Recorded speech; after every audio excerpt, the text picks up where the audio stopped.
Welcome to the Lead with Your Soul podcast. I'm Michelle Wright, your host and fellow traveler on this journey of self-discovery. This podcast is designed for women navigating life transitions and yearning to embrace their true selves. I'll be sharing my personal journey from navigating the complexities of divorce and blending families to reshaping my career to something that resonates with my soul. With 3 decades as a teacher and mentor, I'm here to share insights, heartfelt stories, and practical strategies. Together, we'll explore how to cultivate self-love and create the vibrant, fulfilling life you deserve. Join me each week as we dive deep into the art of living authentically. Welcome to the Lead with Your Soul podcast. My name is Michelle Wright, and I'm your host, and I'm so excited you're here today. Today, we're going to talk about a theme that I've needed to revisit this week, and I think is so appropriate as Mother's Day is coming around. And it's from holding everyone to holding yourself. And for this episode, I have my pink concert t-shirt on, just because I have found pink to be this badass feminine model of really searching and seeking for that balance of enjoying her career and motherhood and entrepreneurship, and really at times kicking ass and taking names, and at other times not finding that she's finding the balance and struggling with it. And so I just love that. I've also found that her music has really inspired me. It's helped me during times of transition and change in my life when I needed that deep courage, that deep, just that visceral fire within me to be lit so that I could create boundaries and love myself truly and fully. Not sure, you might have an artist who has been that for you. I'd love to hear it. Share it. So when I was looking at from holding everyone to holding yourself, I was just thinking about women just in general in North America and what that has meant, and it probably Europe as well, because we see those two coming together and just that role of women and what we've played. I know myself, I was raised that as a woman, my job was to help take care of everyone. And we really saw that. I was 8 years old when my youngest sister was born. And I actually was just helping my mom around the house, doing different things, to the point of my little sister at that point called me guys. And she called me guys because every time my mother would say, "Hey guys, it's time to do this," or "Hey guys, I need you guys to get up, unload the table," or "Hey guys, do this." So I was the one that was responding. I was the one that was my job. And to the point of she called me guys. And I just think it was just positively reinforced, meeting people's needs and being a people pleaser, therefore, and then not necessarily holding really good boundaries was an evolution for me so that I was holding everyone else. And not sure if you can hear it, but I have a bit of a cold right now. And that cold is coming from just overextending myself. We came back from this amazing trip where we were, and then now this cold comes. It's just hit me, and I think it's the second cold that I've had in 6 weeks. And it's just boom, I've got it. And I could tell when I had it because I had overextended myself with beautiful things. They were all wonderful ways that I was supporting the loved ones in my life. But I stopped listening to the inside of me. I stopped listening to the voice that said, "Michelle, you're absolutely exhausted right now. What have you done to ensure that you are taking care of you and that you've had enough rest, that you aren't overextended?" And really listening to my soul, my heart, my body. And I didn't. And part of that is because I also have this persona that I am a badass, I am strong, I am a woman, hear me roar, I can do anything and everything. which is true because I can do anything and everything and also overextend myself and get a cold. And then I needed to lay and sleep and rest. And I'm sure that you can resonate with this at different moments in your life that we've been called to help. And they're my loved ones. I love doing it and I get a lot of joy from it. I get so much joy from helping those around me.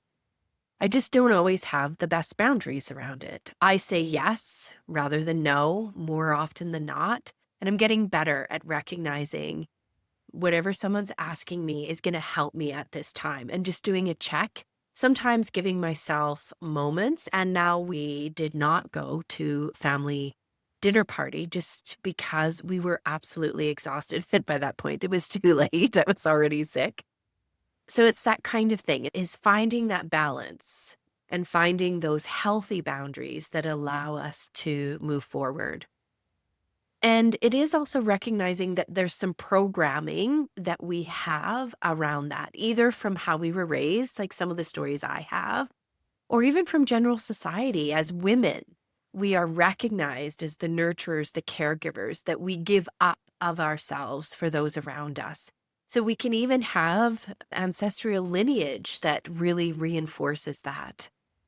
And if you're like me and have a hard time with the healthy boundaries and find the people pleasing is making you at times sick or not moving forward in your own life because you're trying to please everyone else, then you're like me. I had to look at my programming.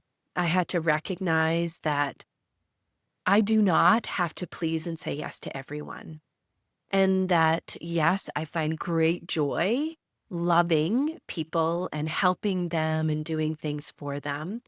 When I'm starting to have feelings of resentment or bitterness or anger, those are really good telltale signs that I need to adjust. I need to be curious. Michelle, are you really doing this for your highest good? Are you really doing this? Is it for people pleasing? Or is it because you have the energy to give from the overflow of your cup? So it's this idea that our cup, we fill our cup. So our cup is full. We fill it with the things that bring us joy, happiness. It's, the protective factors. It's good sleep, healthy food, good relationships, a healthy mind and spirit. So we fill our cups with things that bring us joy, health, and happiness. So then our cup is full. And we give from the overflow. We do not give from the cup. If our cup starts to go down, that is the time to implement a boundary and say, oh, my cup is only half full. I can't give any more right now because I have to make sure that my cup gets full. I have to make sure that I'm taking care of myself. And my programming at times has been, okay, you have an hour to do this, or you need to do it this way. Sit down. And what I have found is sometimes I go on social media, the death scroll on my phone, and it is not helping me. It is actually causing more distress to my nervous system. So I have to stop. And I really have to start making a list of all the ways that I can fill my cup. As I look at the programming that is pushing me towards people pleasing, I have to really look at what am I looking to fill in my own heart with that by overextending. And I have to really put my hand on my heart and with love and compassion, see that part of me and recognize that I'm not broken. And just recognize that this has been either something I was raised with, a habit that I've gotten into, and one of the ways that I interact with those around me. And that I can start to change that, and that I have the locus of control, the agency, I have the power to change this in my life and make new choices that allow me to give from a cup that is overflowing rather than a cup that is empty. And in this transition of retirement and coming back from a trip in the last 3 weeks, first of all, I just said I didn't have any time. constraints because I wasn't working. Now, I am doing a podcast. I'm starting a coaching business. I am looking at creating offers. So I'm learning a lot right now. I'm actually putting in a lot of hours because I'm learning new software programs, new ways of marketing. I'm doing deep work on myself and continuing to fill my cup with different books and podcasts and YouTube videos that just help me grow and expand. So that's my work. But I haven't been doing that. Instead, I said, oh, I'm officially retired. I don't have my teaching job or I don't have a 9 to 5 job. So therefore, I don't have a job. So my time is really what anybody wants it to be. And both my husband and I actually did this when we came back. And we have 3 beautiful elders around us. We have grandchildren. In this, we had a week of birthdays that there are 9 birthdays within our families that have birthday parties within a 1-week section. It's just crazy and insane. From the 22nd of April to the 30th of April, we have 9 birthdays. And so, you're just being present for that as well. And I didn't set structure or time. And do you know what? Because I set this intention of I hold space for everybody, I help everybody, I love everybody, I do everything, the requests just kept coming in. It was just one request after another request, and justified needing help, justified wanting to celebrate for good reasons, and people needed it. It was all good. At the same time, I wasn't making sure that we were taking care of us first, even with the basics, the right food, making sure we were getting the right sleep because we just had jet lag. So that was a bit tough. And also just making sure we were getting some exercise. We started just laughing one Saturday as well because we were just going to go out for a bike ride. And we had visitors come in, loved to see the visitors. And it was a beautiful visit. So, that was a good 3 hours later. And then our neighbor, we need to rebuild the fence. So the neighbor saw us outside. And then that was another kind of hour visit. All of a sudden, we were going on this bike ride 4 hours later. The wind had picked up. It was a little more difficult than what we had thought before. And it was 4 hours later. So we were a little bit more tired from being throughout the day. And that just was, I think, because it was that night that I got sick. And that was the camel. That was the straw that broke the camel's back. For me, it was just, okay, I was done. I had just given too much and my cold came in. And then as soon as the cold came in, I did actually make sure I said, I'm not feeling well. I have to take time. So all of a sudden, I did take time to rest, to do what I needed for myself, take care of myself. I love wonderful warm salt baths with lots of smelly things inside of it. And I love candles and just sitting and resting and meditating. I took more time down here in my sacred space and just being curious about, oh, these are the books I didn't read. Oh, I haven't done this. And I just love all my rocks that I collect. Some I buy and some I pick up along the beaches. I love just touching my cards. These are all the ways that it just was filling me back up. And it is my responsibility, and I recognize that I need and am able to make that choice. And so we decided, my husband and I, to start our week and then therefore our day with our calendars. And we're going to put the things in our calendar for us. So that idea from Stephen Covey, the big rocks and the little rocks, not sure if you ever saw it, you can look it up on YouTube. It's this idea that if you look at a container and he has a glass container and there's big rocks and little rocks and they all fit in.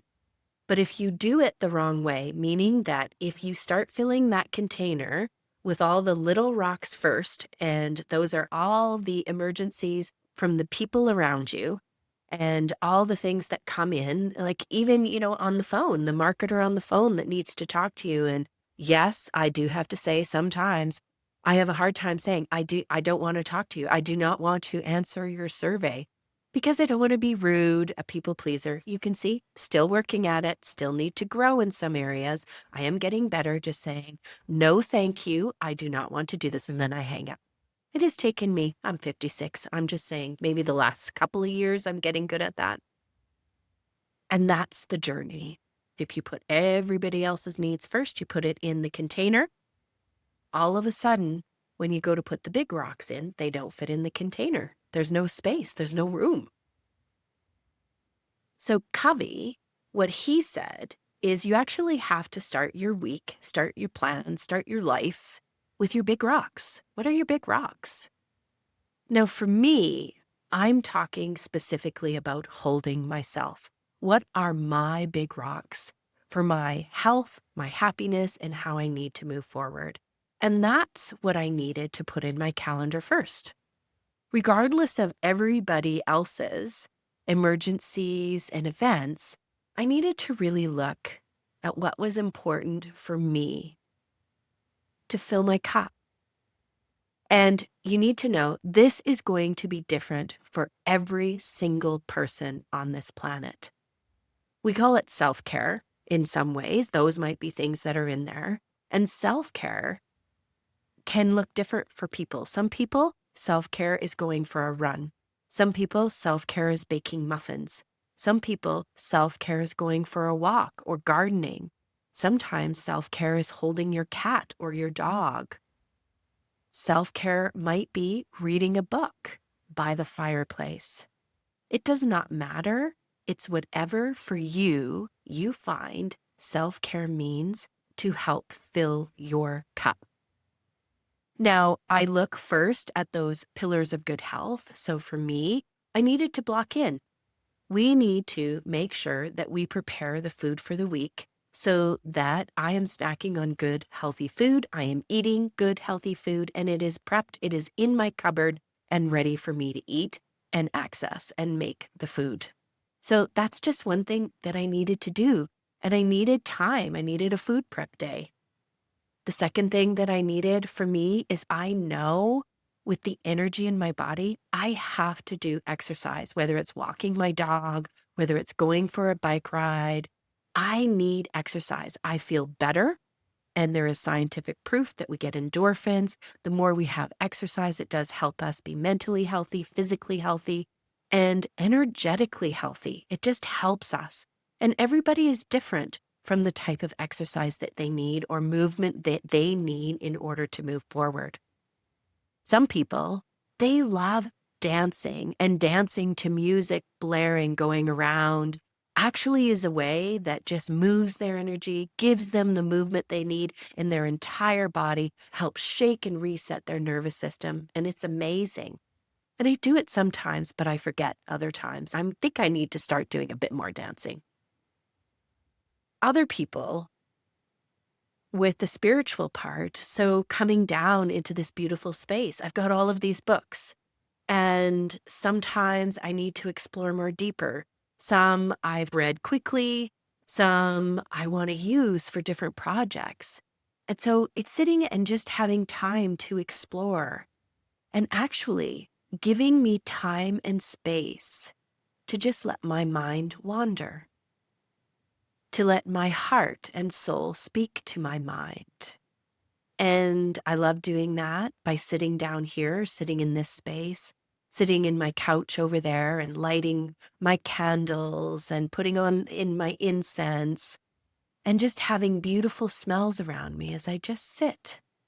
And I can just feel my nervous system just going down, coming in. I can just feel big sighs coming into my heart, and it's filling my cup. Another thing I absolutely love, as I mentioned, is that bath, that hot, warm bath, just listening, just contemplating. And I love bath bombs that have color. I have recognized I love bath bombs that are purple and blue. So when you just have this beautiful aquamarine water that you're just immersing yourself in, it feels extraordinary and it fills my cup. And I know when I go on my walks and I take pictures of nature and I just explore and I'm like, oh my goodness, the leaves are coming out. And my cherry tree in the back has these beautiful blossoms that I have not really seen ever before. My tree is now getting big enough. It was gorgeous and beautiful and wonderful. And that's what I need to do. These are ways that you can fill your cup.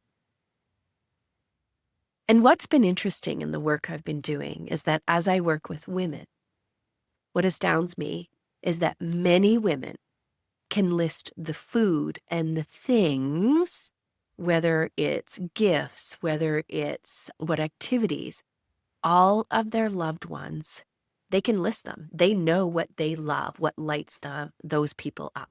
They know, oh, this is this one's favorite food. I know I can even do that for my kids and I can do it for their partners. And what's interesting is when I ask these same women, what brings you joy? What lights you up? What is your list of things that just make you sparkle? Often there's a huge pause and they're really thinking and they're going, I'm not sure. And I had even in the past said, what makes me sparkle is doing things for others, which is true. That's not a non-true statement. That is true. But it is not the one and only thing that makes me sparkle, makes me light up. It reminded me of when I first was starting to date as a single parent. And at this time, the boys were spending 1 week with me and 1 week with their dad. So we were sharing them. And at first, in that 1 week, when I was by myself, I had no idea what to do with myself. And then at that time, they had the speed dating. So you would have different things, and people are like, what do you like to do? What music do you listen to? What activities do you do? And the first time I did the speed dating, the only thing that could come to mind were all the kids' songs that the boys listened to. Oh, I listened to Barney. And really? Really? You listen to Barney when your kids are not there? You listen to the Wiggles? And this is where I could see my answers were all the things that I did as a mother. And I had to look at myself in the identity and of Michelle, this individual person. And maybe you need to do the same. Maybe you're way ahead of me and you actually know all the things that for you are a list of things you love, things that you like to enjoy. But maybe you're not. One of the things that you can do is actually take a piece of paper, fold it in half. On the one side, just remember in your lifetime, what are things that brought you great joy? Like when you think back, they make you smile, they make you laugh, they make you giggle, they make you just light up inside that you've really enjoyed. Write them down. And then now you can start, is that still true? It has been true in the past. Is it still true now? You might have to start methodically putting in things into your life to figure out what you like. If it's a special coffee day, is there a special kind of coffee if you go out to coffee, or do you just do regular coffee? Any special pumps in there, flavors, any kind of special kind of creams? Maybe you're not a coffee person. Maybe you're a tea person. Is there anything that just lights you up when you do it? Is there music or books? Is there art, dancing? And the list is endless of the things that can bring you joy and light you up. That was in my control.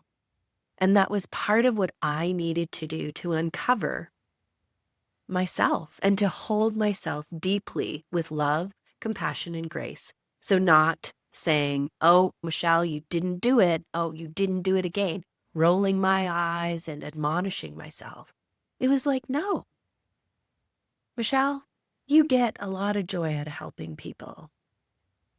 You just need to listen a bit more closely to your body and your energy levels and know when you're given from the empty cup. That's what I needed to do. That's it.